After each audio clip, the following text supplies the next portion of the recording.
कौन व्यक्ति ऐसा है जो सबसे मूल्यवान है, जिसके बिना संसार नहीं चल सकता? कौन है वो? ये आज का हमारा टॉपिक रहेगा। हरे कृष्णा कृष्णा कृष्णा हरे हरे, हरे राम राम राम हरे। आज मैं एक ही श्लोक लूंगा डायरेक्ट, नहीं तो मैं 3-4 श्लोक लेता हूँ किसी विषय को स्पष्ट करने के लिए, लेकिन आज एक ही श्लोक में आज इस तथ्य को, इस विषय को हम स्पष्ट करेंगे। कृपया अपने मोबाइल साइलेंट मोड पे कर लीजिएगा।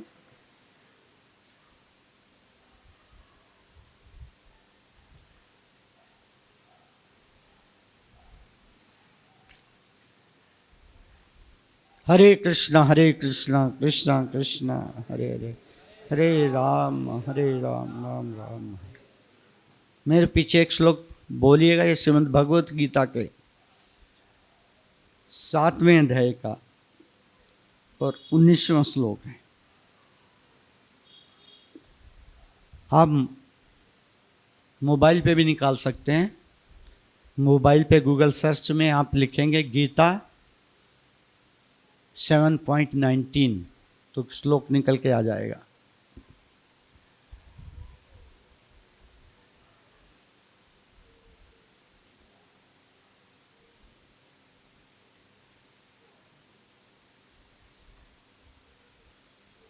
निकाल लिया सबने?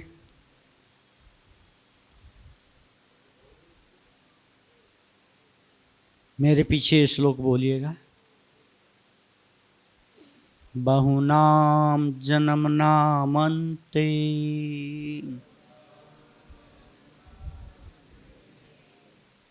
ज्ञानवान् मां प्रपद्यते,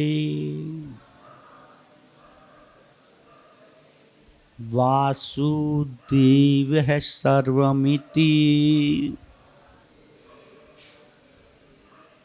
स महात्मा सुदुर्लभ।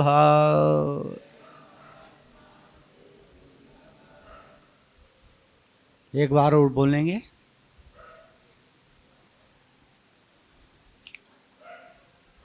बहुनाम जन्म नामन्ते ज्ञानवान् मां प्रपद्यते,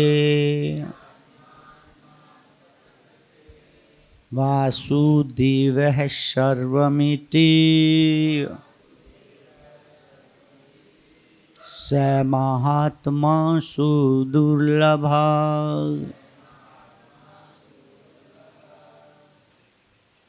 तो इस श्लोक को 2 भक्त बोलेंगे, 2 माताएं बोलेंगी। बोलिएगा।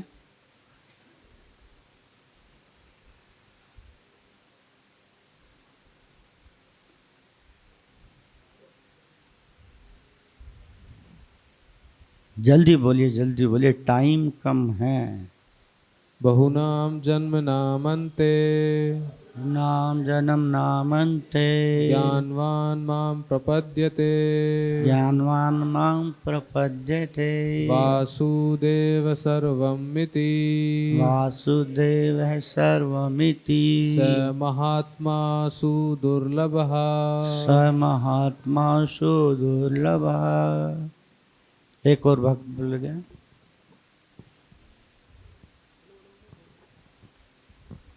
बहुनाम जन्म नामन्ते नाम जन्म नामन्ते ज्ञानवान् मां प्रपद्यते, ज्ञानवान् मां प्रपद्यते, वासुदेवः सर्वमिति वासुदेवः सर्वमिति स महात्मा सुदुर्लभ। स महात्मा सुदुर्लभ। 2 माताएं।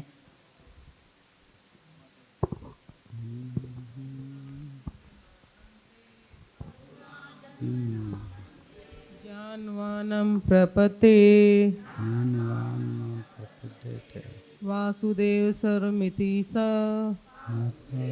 सर्वमिति सर्व आत्मा सुदुर्लभ महात्मा सुदुर्लभा बहुना जन्मनामन्ते नाम जन्म नामन्ते ज्ञानवान् मां प्रपद्यते ज्ञानवान् मां प्रपद्यते वासुदेव सर्वमिति वासुदेवाय सर्वमिति स महात्मा सुदुर्लभः स महात्मा सुदुर्लभा।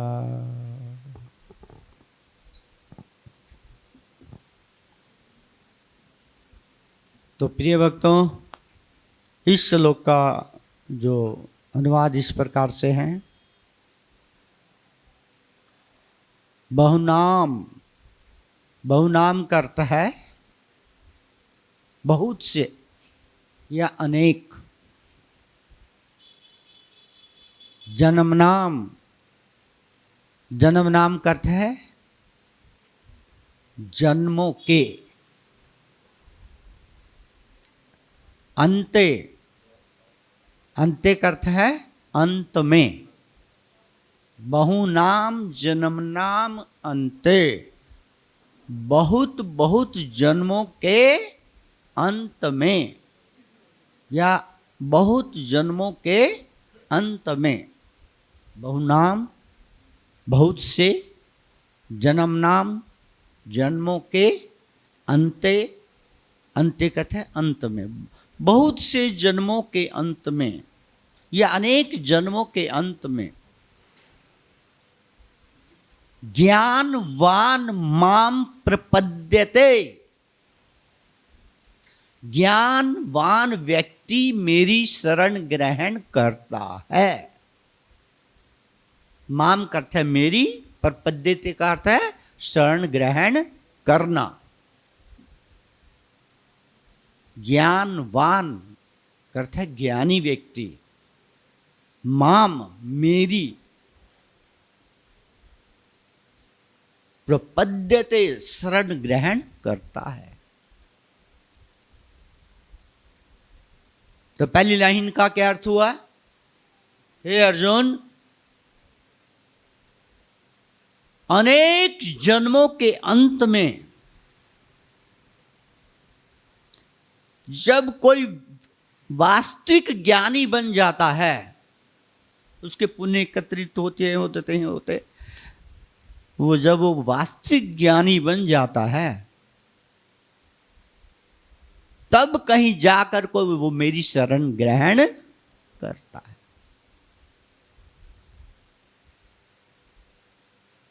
इसका अर्थ क्या है? इसका अर्थ भक्तों ये है कि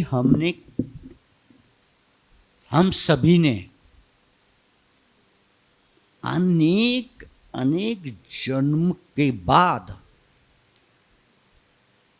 बहुत अधिक पुण्य एकत्रित करके अपने पापों को नष्ट करके असली ज्ञान को प्राप्त कर लिया है, जिससे हम बोलो कृष्ण की शरण में आए हैं। अर्थात भगवान श्री कृष्ण की शरण ग्रहण करने के लिए ज्ञानियों को भी, जो अपने आप को कहते हैं अहम ब्रह्मस्मि, अहम ब्रह्मस्मि,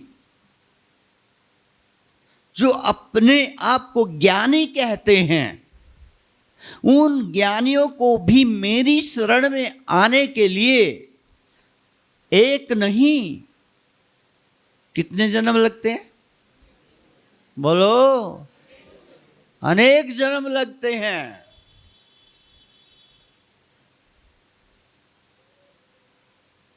जैसा कि मैंने शायद पहले भी आपको बताया, इस संसार में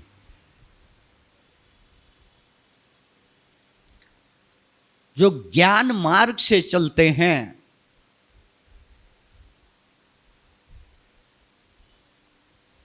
उन्हें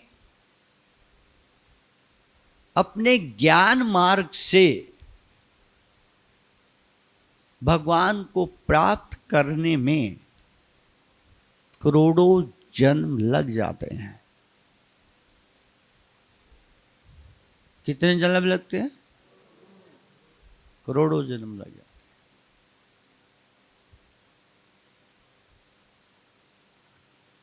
खुद कह रहे हैं, ठाकुर जी खुद कह रहे हैं, बहुत जन्मों के अंत में, अनेक जन्मों के अंत में जब वास्तविक ज्ञान किसी को प्राप्त हो जाता है तो वो कहता है मेरी शरण में आता है। अच्छा, वो वास्तविक ज्ञान क्या है जो उसे प्राप्त होता है, जिसके कारण से वो मेरी शरण में आता है? वो वास्तविक ज्ञान क्या है? जो असली ज्ञान क्या है जिसके कारण वो भगवान श्री कृष्ण की शरण ग्रहण करता है? वो असली ज्ञान जिसे प्राप्त करने के लिए उसे करोड़ों जन्म लग जाते हैं, वो ज्ञान क्या है? हैं? जिस ज्ञान के कारण उसे भगवान श्री कृष्ण की शरण ग्रहण करने में भी करोड़ों वर्ष लग जाते हैं। और जब उसको ये असली ज्ञान प्राप्त होता है अनेक जन्मों के बाद, सह महात्मा, वो महात्मा है। क्या बोला? सह। लेकिन उससे पहले क्या बोला? उसकी खासियत क्या है उस महात्मा की? अनेक अनेक जन्मों के बाद, करोड़ों करोड़ों जन्मों के बाद कोई जब व्यक्ति वास्तविक ज्ञानी बन जाता है तो वो मेरी शरण में आता है। तो वो वास्तविक ज्ञान क्या है जिसके कारण से वो भगवान की शरण में आता है? वो वास्तविक ज्ञान है वासुदेव है सर्वम इति। क्या?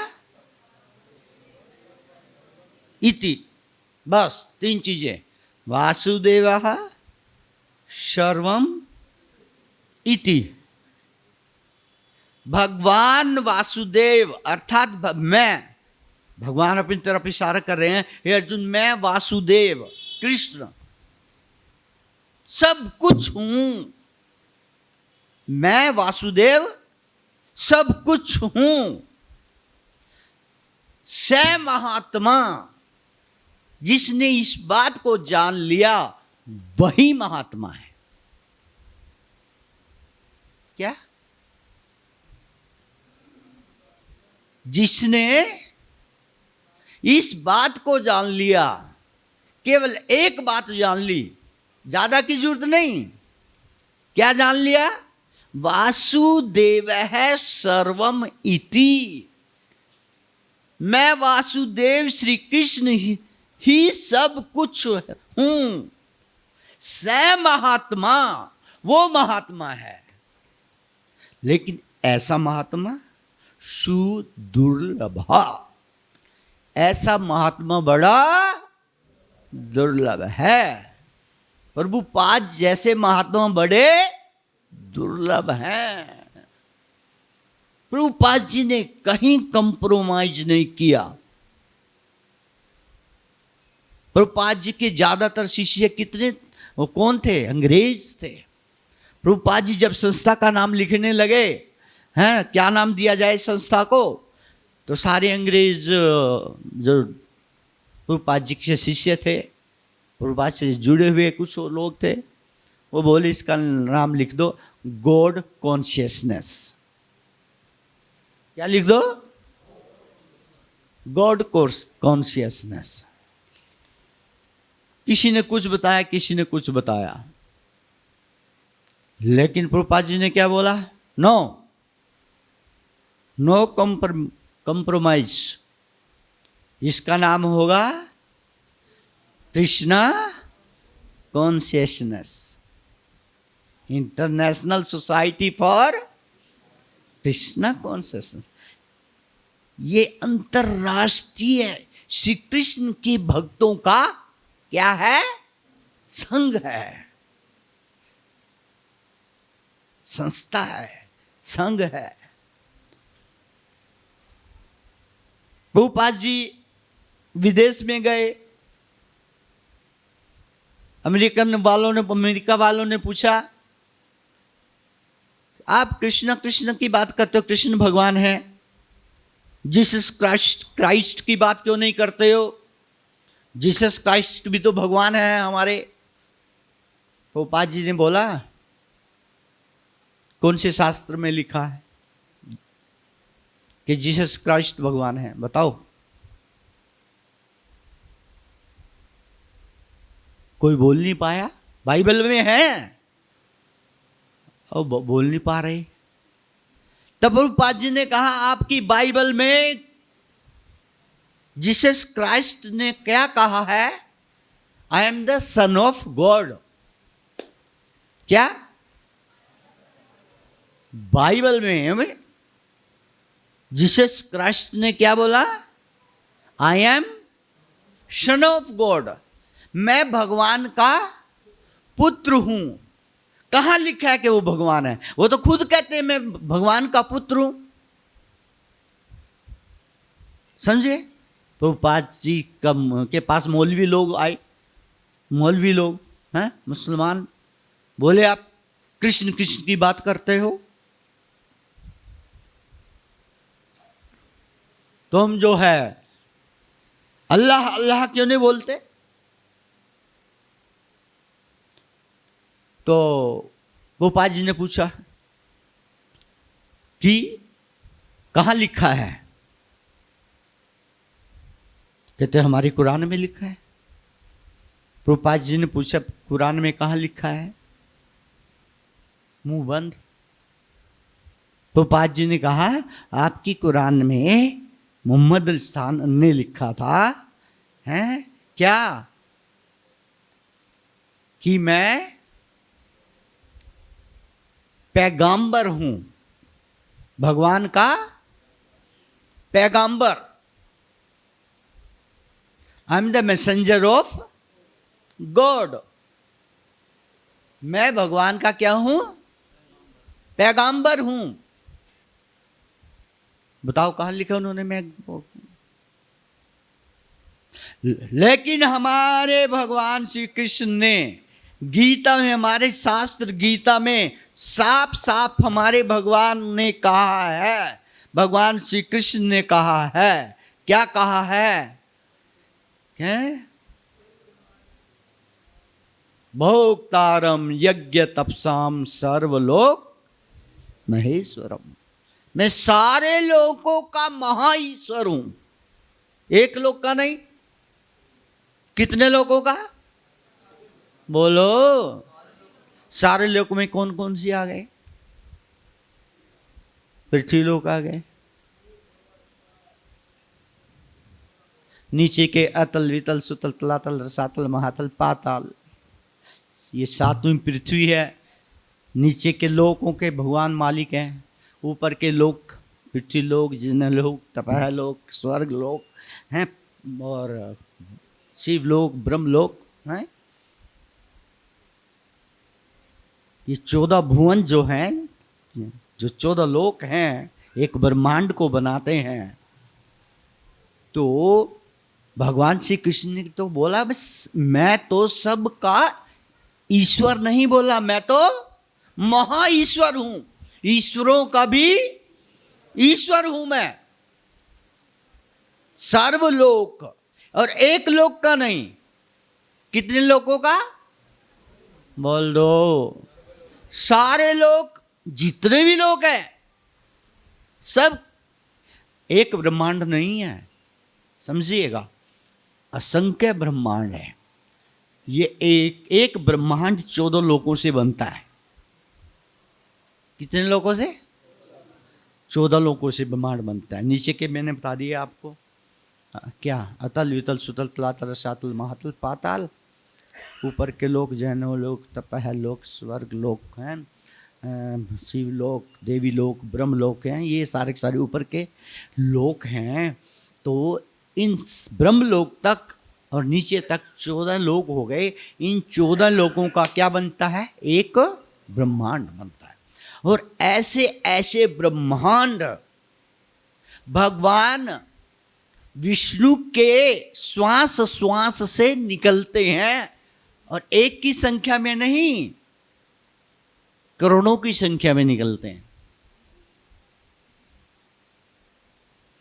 यस्य निश्वसित कालम अथावलंब्य जीवंती लोम विलजा जगदंडनाथ विष्णुर्महान स इह कला विशेषो गोविंदमादि पुरुष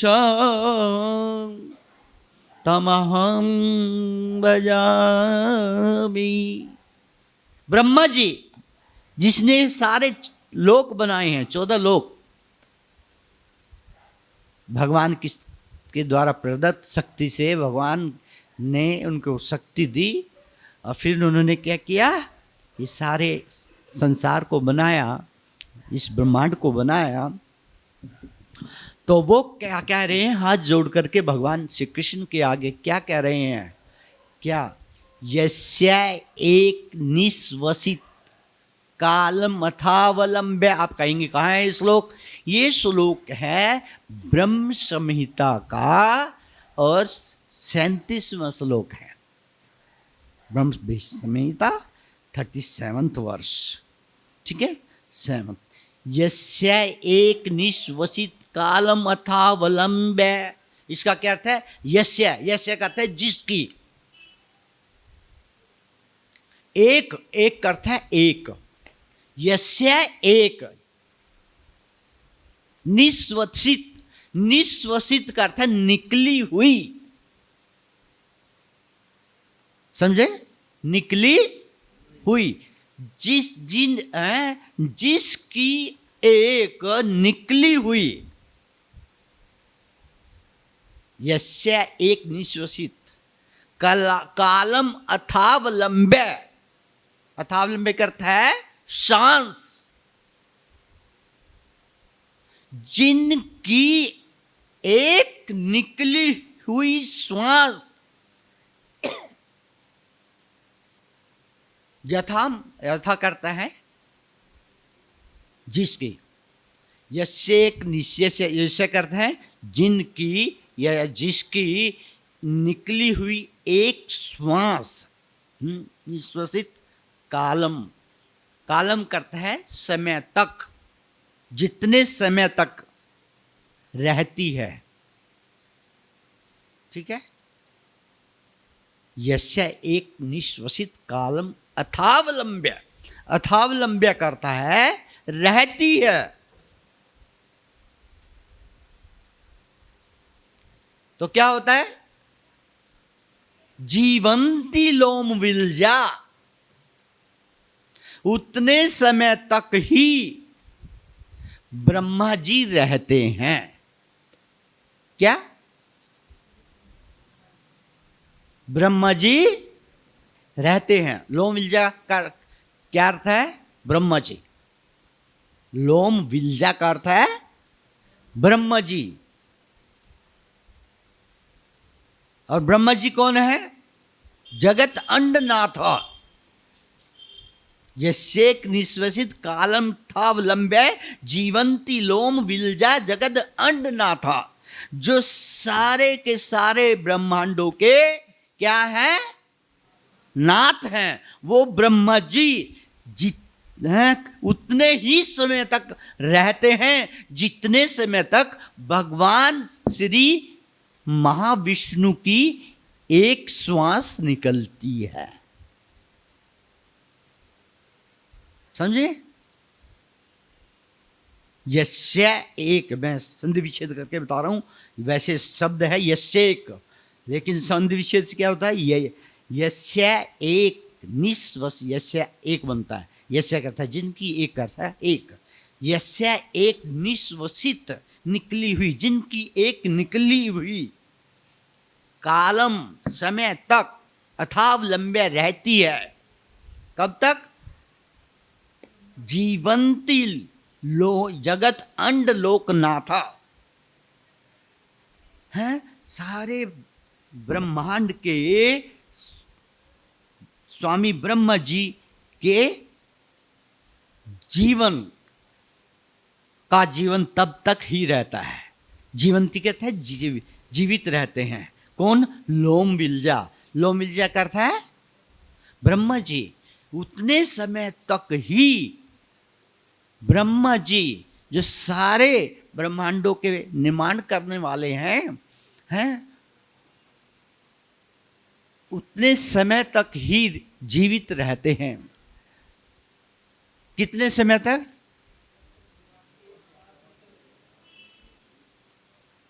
यस्य एक निश्वसित काल मथावलंबे जीवंती लोम विलजा जगत अनंत। विष्णु महान। कौन? महान विष्णु या महाविष्णु जिसको कहते हैं, महान विष्णु या महाविष्णु की निकली हुई एक श्वास तक ही सारे ब्रह्मांडों के मालिक ब्रह्मा जी जब तक जीवित रहते हैं। समझ रहे? वो महाविष्णु भी क्या है? से महान विष्णु इह कला विशेषो, जिनकी मात्र एक अंश है, जिनकी एकमात्र कला है? गोविंदमादि पुरुषम तमहम भजामि। भगवान श्री कृष्ण मैं आपका क्या करता हूं? भजन करता हूं। कौन कह रहे हैं? ब्रह्मा जी कह रहे हैं, खुद कह रहे हैं। क्या? कि हे प्रभु, भगवान महाविष्णु की एक श्वास जितने समय तक बाहर निकलती है उतने समय तक ही ब्रह्मा जी का जीवन है। और जैसे ही वो अपनी श्वास को खींचते हैं तो ब्रह्मा जी के साथ साथ सारे ब्रह्मांड और ब्रह्मांडों के अंदर रहने वाले सब कुछ किस में चले जाते हैं? भगवान की श्वास, विष्णु की श्वास के साथ भगवान के शरीर में चले जाते हैं, पेट में चले जाते हैं।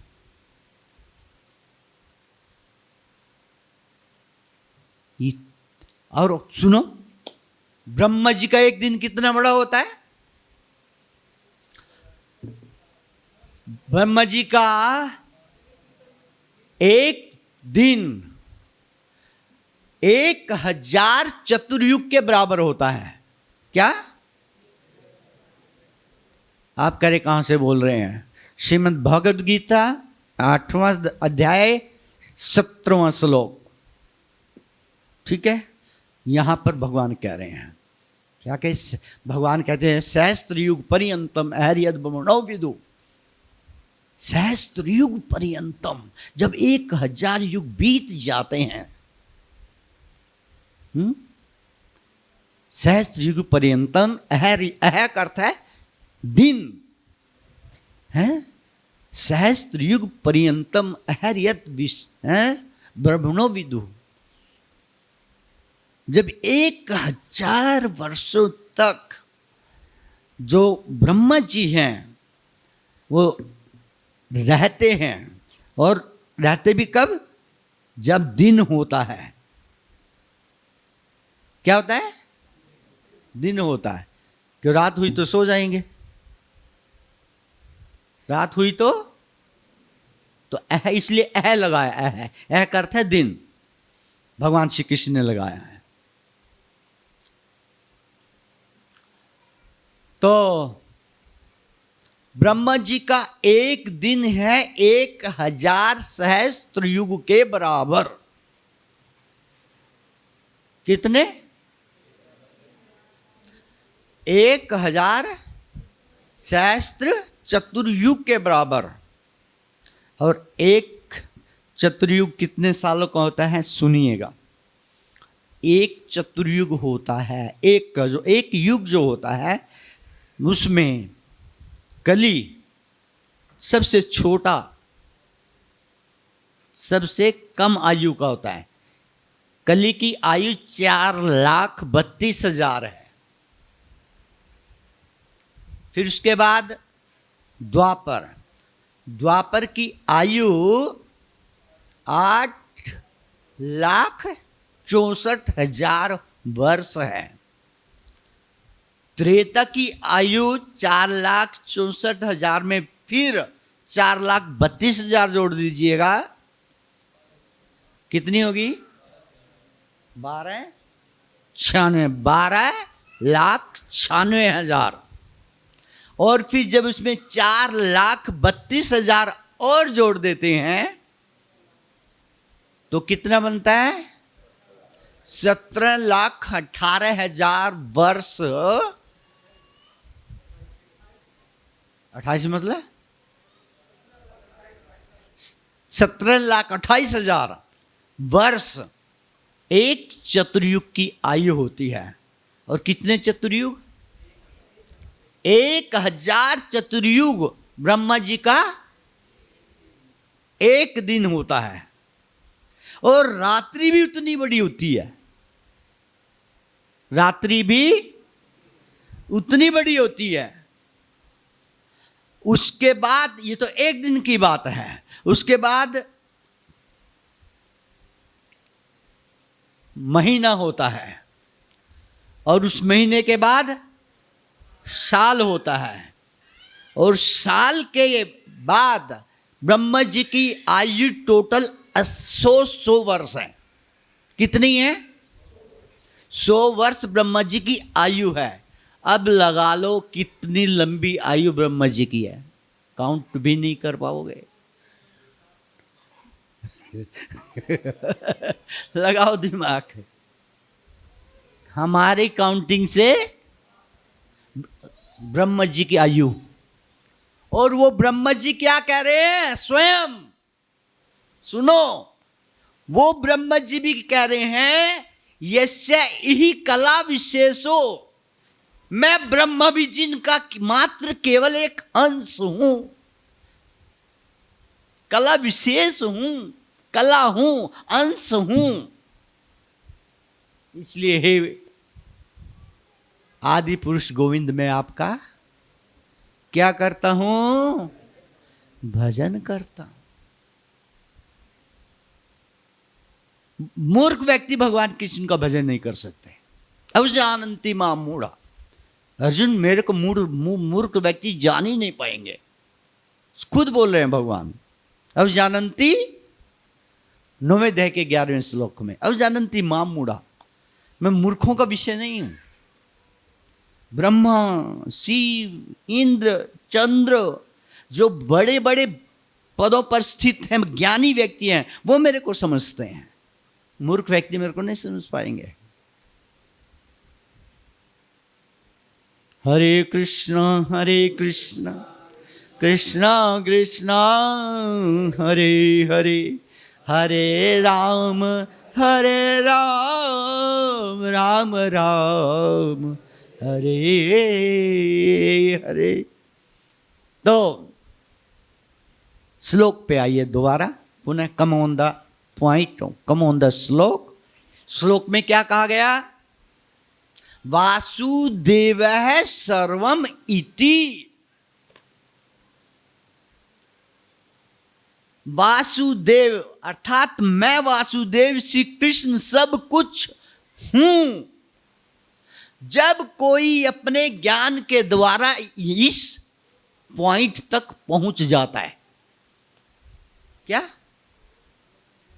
जो अपने ज्ञान के द्वारा, चाहे वो एक जन्म के ज्ञान के द्वारा, चाहे 2 जन्मों के ज्ञान के द्वारा, चाहे अनेक हैं जन्मों के ज्ञान के द्वारा, जैसा यहां तो भगवान ने अनेक जन्म लगाए, ठीक है ना?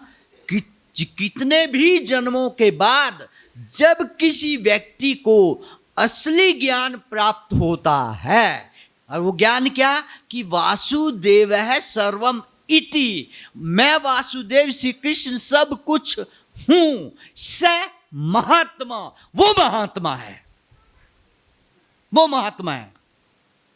लेकिन ऐसा महात्मा सुदुर्लभा, ऐसा महात्मा बड़ा दुर्लभ मिलेगा।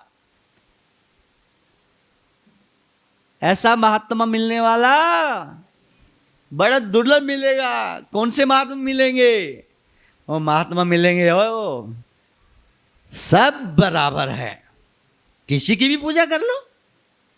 देवी के भक्त हो ना, लो देवी का मंत्र। शिव जी के भक्त हो ना, लो शिव का मंत्र। सब तो बराबर है, जाना तो वही है। अरे मूर्खों, जाना भी अल्लाह की जगह है और सब रास्ते भी एक नहीं है, समझे ना? लोग कहते किसी भी रास्ते से चले जाओ, जाना तो दिल्ली है। अरे किसी भी रास्ते से कैसे चले जाओ? पकड़ लिया आपने दिल्ली का रास्ता, सॉरी अमृतसर का रास्ता, तो दिल्ली पहुंच जाओगे? बोलो, अमृतसर जाके पूछे दिल्ली, आगे दिल्ली। अरे मूर्ख, कहाँ से चला था? कहते रोहतक से। तो ये अमृतसर कहाँ कैसे? कहते मैं समझू दिल्ली है। पागल आदमी, दिल्ली तो उल्टी साइड में थी।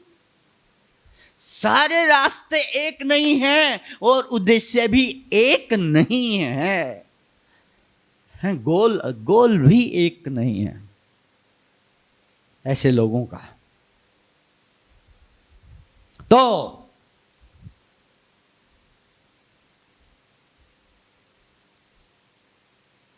इस श्लोक में भगवान श्री कृष्ण कहते हैं, हे अर्जुन, जब तक कोई व्यक्ति इस पॉइंट तक नहीं पहुंच जाता, इस ज्ञान तक नहीं पहुंच जाता कि मैं वासुदेव श्री कृष्ण ही सब कुछ हूं, तब तक वो महात्मा नहीं कहा जा सकता।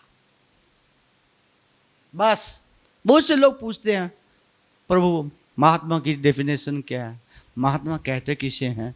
हमने महात्माओं की इम्पोर्टेंस तो सुनी है कि महात्माओं का संग करना चाहिए, साधुओं का संग करना चाहिए, इनकी इम्पोर्टेंस तो सुनी है, लेकिन मैं महात्मा है कौन है उसको नहीं जानता। मैं साधु कौन है उसकी क्वालिटीज हैं मैं नहीं जानता, गुण के क्या गुण होते वो मैं नहीं जानता, आप बताओ। तो साक्षात ठाकुर जी बता रहे हैं क्या कि जब तक कोई व्यक्ति चाहे अनेक जन्म बीत जाएं, इस ज्ञान तक नहीं पहुंच पाता कि मैं श्री कृष्ण, मैं वासुदेव श्री कृष्ण सब कुछ हूं, तब तक वो महात्मा नहीं कहा जा सकता। जब कोई व्यक्ति अपने हृदय से ये स्वीकार कर ले क्या कि मैं वासुदेव श्री कृष्ण ही सब कुछ हैं, वासुदेव श्री कृष्ण ही सब कुछ हैं, उनसे बढ़कर कोई नहीं है, ऐसा कहने वाला व्यक्ति महात्मा है। वो महात्मा है, चाहे वो बच्चा हो, चाहे वो जवान हो, चाहे वो बूढ़ा हो, कोई क्यों नहीं, से फर्क नहीं पड़ता है, ऐसे फर्क नहीं पड़ता। प्रभुपाद जी वृंदावन में थे जब, तो उन्होंने वृंदावन गुरुकुल शुरू हो गया था। हरे कृष्ण कृष्ण कृष्ण हरे हरे, हरे राम राम राम हरे। बंद कर दें, 8:30 बजे का टाइम था ना, है ना?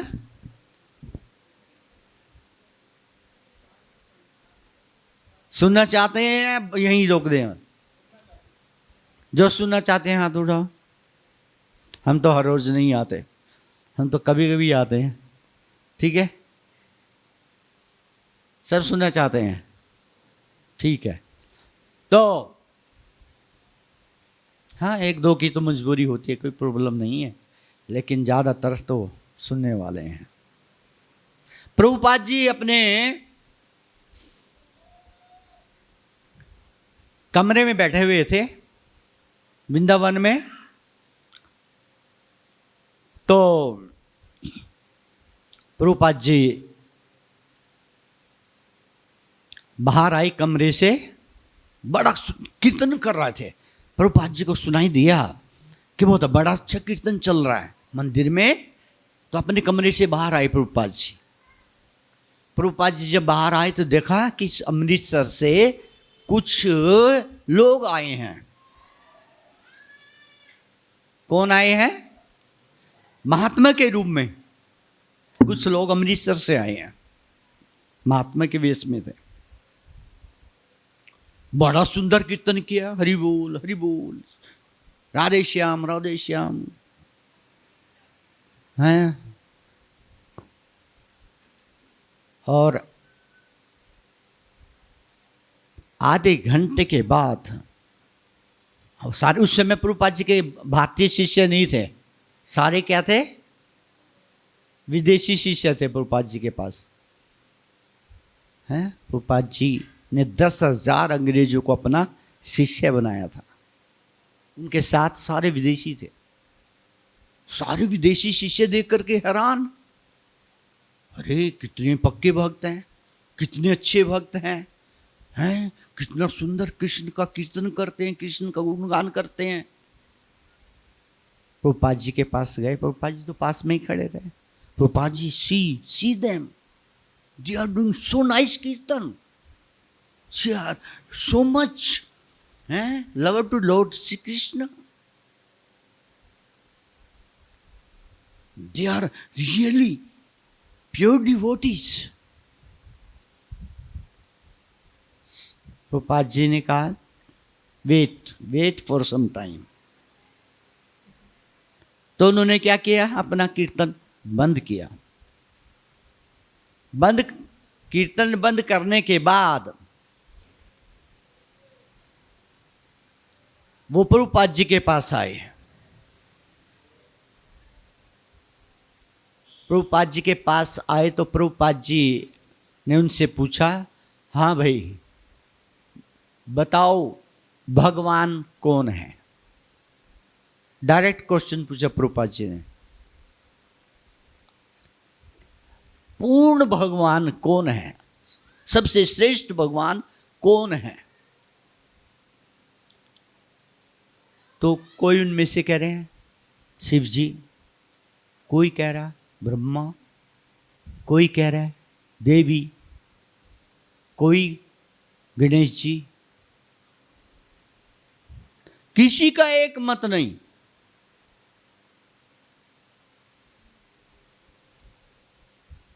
तो प्रभुपाद जी ने देखा गुरुकुल का एक बच्चा आया है, खेल रहा था, गुरुकुल उधर आया तो प्रभुपाद जी ने उसको बुलाया। उस अंग्रेज बच्चा भी अंग्रेज था। गुरुकुल में उस टाइम में अंग्रेज बच्चे पढ़ते थे वृंदावन में। अब तो अंग्रेजों की संख्या कम हो गई, अंग्रेज बच्चों की। तो प्रभुपाद जी ने उसको बुलाया, पूछा सा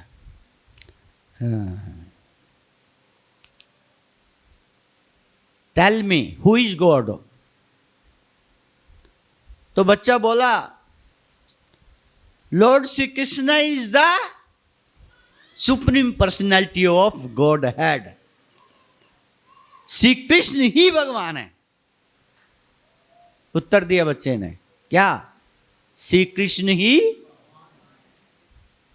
प्रभुपाद जी ने उनको समझाया, देखा इस बच्चे के दिमाग में कुछ और नहीं है, इसके दिमाग में केवल कौन है? बोलो, कृष्ण है। इसको पता है कृष्ण भगवान है। और तुम इतने बड़े बड़े हो गए, आप लोगों को अब तक नहीं पता चला भगवान कौन है। अब बताओ तुम श्रेष्ठ हो या ये बच्चा श्रेष्ठ है?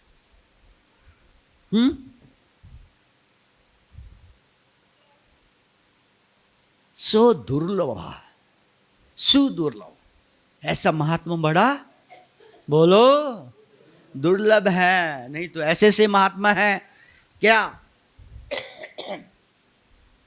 मैं ही वहां, मैं भगवान हूं, मैं ही भगवान हूं, बस मेरी शरण में आओ, तुम्हारा कल्याण है।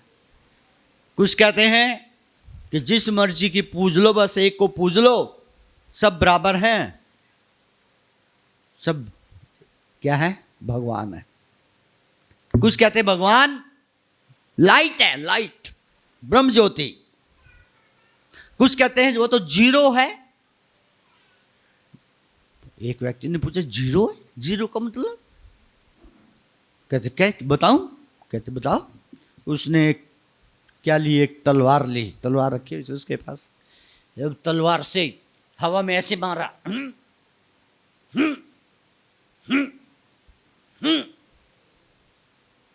तलवार में को किस में मार रहा है? बोलो। कहते हैं देखो कुछ हो रहा है? सब जीरो। क्या है?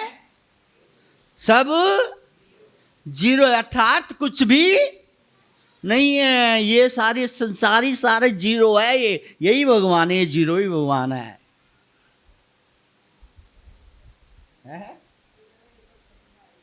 हाँ, बस सपना है।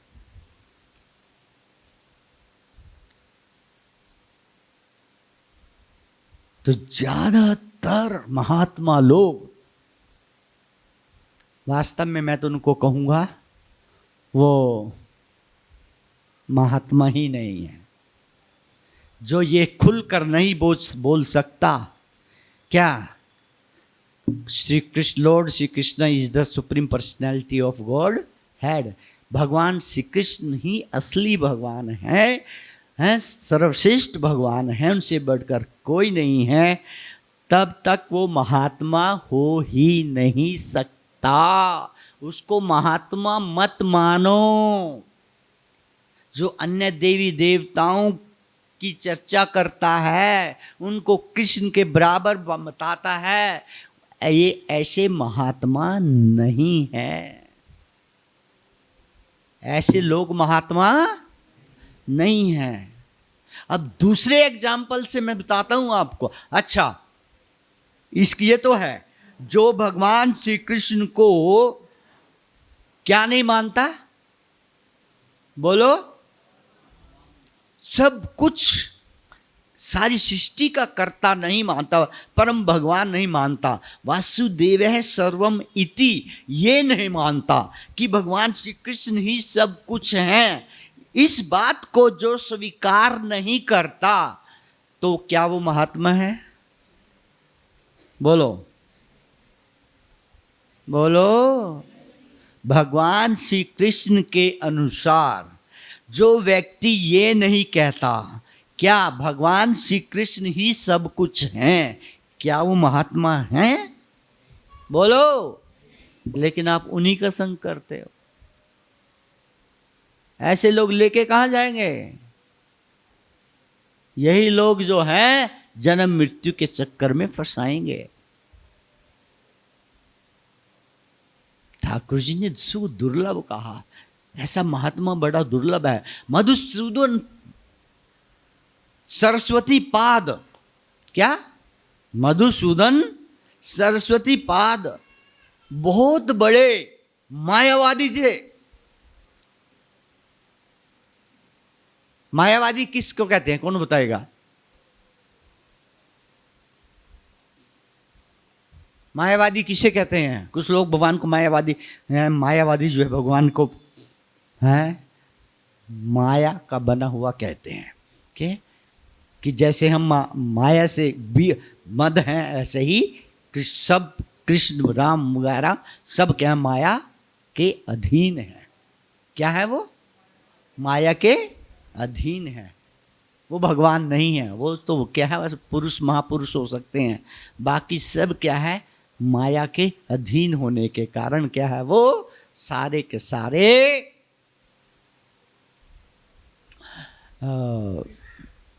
ब्रह्म है। ठीक है ना? जो गर्भ में आ गया वो भगवान नहीं रहा, वो जीव बन गया। तो मायावादी भाष्य सुन ले ही ले सर्वनाश। चैतन्य महाप्रभु कहते हैं मायावादियों का भाष्य जिसने सुन लिया, मायावादियों का लेक्चर जिसने सुन लिया, उसका तो बस सर्वनाश हो गया, उसको भक्ति नहीं मिलने वाली। जो ये कहता है तुम भी भगवान मैं भी भगवान, तू भी माया का बना मैं भी माया का बना, सब बराबर है, कोई प्रॉब्लम ही नहीं है। ऐसे व्यक्तियों का भाष्य यदि कोई भाषण को यदि कोई सुनेगा तो उसका भक्ति पथ से क्या हो जाएगा? बोलो, खत्म, पतन हो जाएगा। तो मधुसूदन सरस्वती पाद 10,000 शिष्य थे उनके, मायावादी शिष्य गुरु थे। तो मायावादी गुरु थे तो एक उन्होंने सोचा चलो वृंदावन होके चलते हैं, वृंदावन होके चलते हैं, वृंदावन चलते हैं। बड़ी सुनी है कृष्ण कौन है ये, हैं बड़ा राम कृष्ण के बारे में लोग बोलते हैं, ऐसा वैसा कुछ है नहीं है, हैं लेकिन फिर भी चलो देखते हैं, वृंदावन जाके देखते हैं। और वृंदावन में गए, वृंदावन में जाके इधर उधर देख रहे हैं तो कैसा है वृंदावन, ये यमुना, ये इसको ये बांके बिहारी, ये रमन रेती, ये ऐसे अन्य अन्य स्थानों को देख रहे हैं। भगवान को आगे दया, क्या आ गई? भगवान ने सोचा 10,000 मायावादियों का सरदार है, ठीक है ना, इसके ऊपर कृपा कर ही देते हैं। तो भगवान श्री कृष्ण उसके आगे, वो चल रहा था उसके आगे की ऐसे मुंह करते हुए और बांसुरी बजाते हुए दिख गए। बड़ी सुंदर मनमोहन बांसुरी, मधुर बांसुरी सुनते हुए बजाते हुए उसको भगवान ने दर्शन दे दिया। और जब भगवान श्री कृष्ण का इतना सुंदर रूप देखा और उनके होठों से पे रखी बंसी इतना मधुर स्वर से गा रही थी, ये स्वरूप देख करके वो तो मूर्छित हो गया, उसी टाइम मूर्छित हो गया। अब जब उठा, क्या जब कुछ देर के बाद वो उठा तो क्या बोल रहा है? कृष्णा कृष्णा कृष्णा कृष्णा कृष्णा कृष्णा कृष्णा। कुछ शिष्य से साथ में आए थे, गुरुजी ये क्या बोल रहे हैं?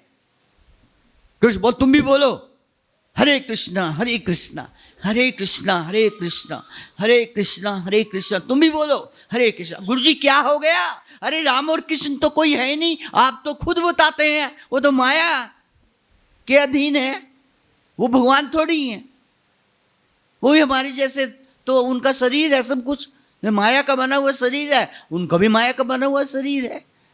और आप कहते हैं कृष्ण कृष्ण कृष्ण।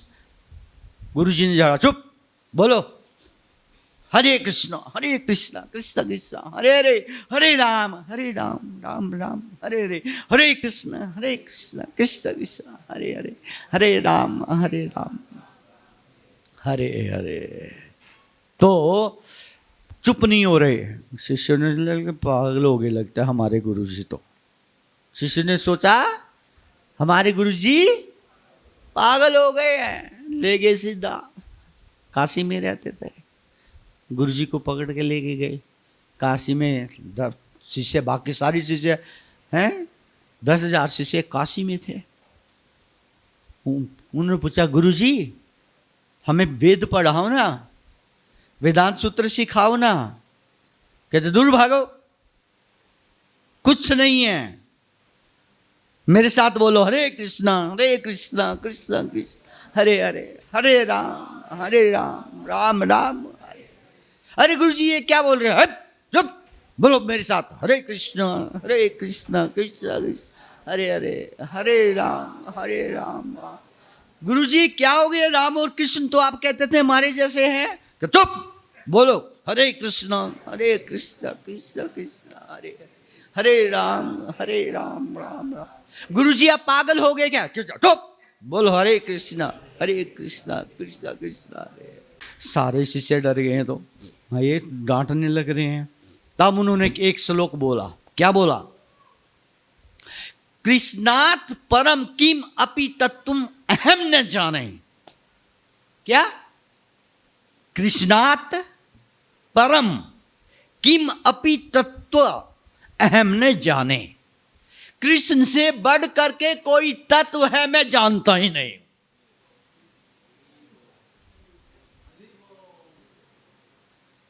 अपने शिष्यों को क्या है बोलो, 10,000 शिष्यों को भूल जाओ सब ये माया मोया मायावाद मायावाद ये वाद वो वाद सब भूल जाओ। बस ये दिमाग में बिठा लो कि कृष्ण से बढ़कर कोई नहीं है।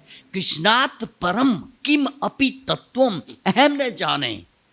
कृष्ण से बढ़कर कोई तत्व है मैं जानता ही नहीं हूं। इसे कहते हैं असली महात्मा। इसको बोलते हैं, बोलो। अरे प्रभु टाइम नहीं है, नहीं तो मैं आपको बड़ा सुंदर सा कथा भी सुनाता, वो भी करता। क्या करे भगवान जो है हमें कहीं ना कहीं फंसा देते हैं। ठीक है, बाकी फिर सुनाएंगे। हरे कृष्णा कृष्णा कृष्णा हरे हरे, हरे राम राम राम। बहुत बहुत धन्यवाद। हरे कृष्णा।